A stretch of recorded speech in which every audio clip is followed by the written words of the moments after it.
Yes, hello to everyone. I welcome you all to this new daily news digest session. Today is 6th of January, and I have articles from both the Indian Express and the Hindu. I'm sharing my screen so that we start with the discussion on these articles. My first article basically is from the Hindu. I've chosen this article ahead of Prime Minister's Paris trip. Rafale and Scorpene deals reach final lag.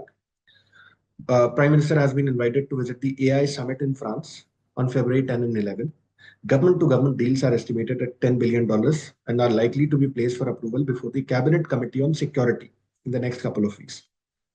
Please understand that this Rafale Scorpene deal is quite an old deal, and this needs to be looked at in detail. There are two large defense deals between India and France that are being finalized amid expectations that Prime Minister Modi will visit Paris in February for the Artificial Intelligence Action Summit to be hosted by French President Emmanuel Macron. The deal, together estimated at over $10 billion, will include the purchase of 26 Rafale fighter jets for the Indian Navy's aircraft carriers and three additional Scorpene-class conventional submarines. The two deals are expected to be put before the Cabinet Committee on Security for approval in the next couple of weeks. Another thing that needs to be known to us is this deal has largely been finalized. And who is building it? They're being given to the Mazgaon Dock Shipbuilders Limited, which is building them in partnership with the naval group of France, the three Scorpene submarines. Of the six submarines from the earlier contract, five have already been inducted. The last one, that is Vakshir, is set to be commissioned on January 15 in Mumbai in the presence of Prime Minister Modi, along with two other frontline platforms. Now, this is all important from your exams perspective. The reason why it is very important is because this is a very important, a very significant defense deal. So please make sure that you read it in detail. I've also prepared a question on this topic, which I would want to share with you all. The question is, recently India and France are finalizing two major defense deals. Which of the following statements about these deals is correct? The deals include the acquisition of 36 Rafale M fighter jets and 6 additional Scorpene class submarines. There are 3 additional Scorpene class submarines. So this statement is wrong. The agreements are expected to be signed during Prime Minister Modi's visit to the Artificial Intelligence Action Summit in Paris. This is also wrong. Both deals are yet to be receive clearances from the Cabinet Committee on Security. This is correct. The Scorpene submarines will be entirely manufactured in France and then delivered to India. No, they are not going to be entirely manufactured in France. A significant portion of their manufacturing is going to be done in India as well. So the correct answer to this question is C. Let's move to the next question now. Next article from the newspaper. This is also from the Hindu.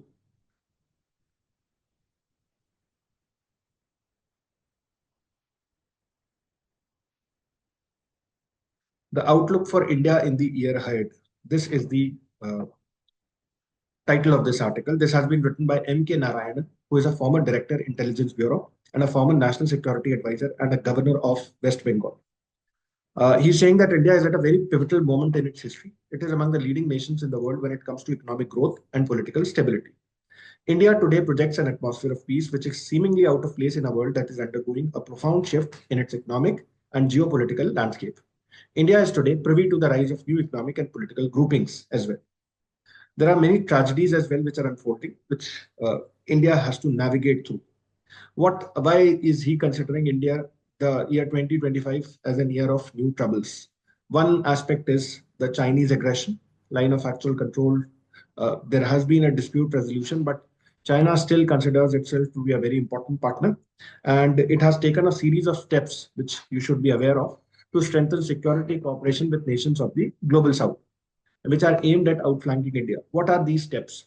It recently facilitated reconciliation talks that were held in Beijing among various Palestinian factions. Secondly, in September last year, China and African nations jointly agreed to progress the China-sponsored Global Security Initiative and deepen cooperation in areas such as counterterrorism, disaster management, and public health. China also managed to steal a march over India during the Shanghai Cooperation Organization summit held in Pakistan, and this was done in October. It took full advantage of the absence of the Indian Prime Minister at the summit to mute India's voice at a forum that is perceived as being anti-West. We are talking about the SCO summit, which was held in Pakistan. Apart from that, the Japanese Prime Minister Shigeru Ishiba has since agreed with Mr. Xi to promote a mutually beneficial relationship based on a common strategic interest. Now, what's happening in South and West Asia? Some other aspects that need to be remembered are Bangladesh has had a regime change. Nepal and Sri Lanka appear to look like fair weather friends, at least insofar present is concerned. Fair weather friends basically means when things go for India, they're going to support India. If things go against India, they basically start supporting India's adversaries. Bhutan, under the present king, does not display the same warmth towards India, appearing more intent on balancing relations with China. This is also a matter of concern. Then there is the Syrian regime. There has been a change in regime. Hayat Tahrir al-Shams, basically a Sunni group, has dominated Syria's affairs now, and Bashar al-Assad has been, his regime has collapsed. And apart from this, another major uh, thing that this article basically is talking about are the implications of a Sunni regime in Syria are certain to be widespread. Elements of the so-called excess of resistance are being dismantled. This excess of resistance basically is uh, led by Iran, and West Asia has started to become a more turmoil place more than ever. And the biggest gainers in all likelihood will be Israel and Turkey. Russia's influence has suffered with the fall of the Assad regime, but given Russia's relationship with Turkey's strongman, Recep Tayyip Erdogan, and the pragmatic approach taken by Russian President Vladimir Putin, Russia could retrieve from this particular situation. There is another aspect that needs to be remembered is the digital threat. So this article is giving a very good overview as to what is happening in terms of international affairs in 2025, and students can gain a lot of exam-oriented points from this. Now, I wish to discuss a question based on this particular article that can be asked. The question is, which of the following best describes India's geopolitical challenges as highlighted in the provided context? First, India's resolution of all border disputes with China and its increasing influence in South Asia. This is not the case as of now. India's precarious position due to a decline in regional influence, challenges from China, and the evolving situation in West Asia. This is a more appropriate title to this article. India's successful role in mediating peace in Ukraine conflict and Gaza crisis. That has not been the case here.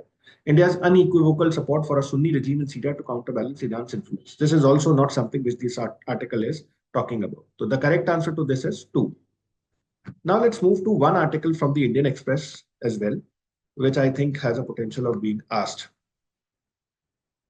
The article basically is behind jobs data. Last week, the Union Labour Minister, Mansukh Mandavia, has flagged overall improvements, but they don't tell the whole employment story. Let's try and figure out as to what this jobs data is all about. The minister sought to highlight NDA government's job creation, drawing a comparison with the record on employment of the Congress-led UPA government. The total number of employed people in India increased from 47 crore to 64 crore by the end of 2023-24. That's an increase of 17 crore or 36%, far in excess of the 2.9 crore new jobs during the preceding decade under UPA rule. He underlined that since 2017-18, the unemployment rate has fallen while the employment rate or worker population ratio, as well as labor force participation rate, have risen steadily. Now, all these terms become important. Unemployment rate, worker population ratio, and the labor force participation rate. Minister Mandavia has flagged overall improvements, and yet there are persistent reasons for disquiet. Why? Because India has had more people with jobs in the decade 2014 to 24. That is well said. But this article is also saying that since absolute numbers must be read against total population size, it is best to look at the employment rate or worker population ratio. The WPR for 15 years and above in this case is the percentage of people employed as a proportion of the total population. India's WPR moved over the past 2 decades. It was 62.2% in 2004-5, which was the first full year under UPA rule.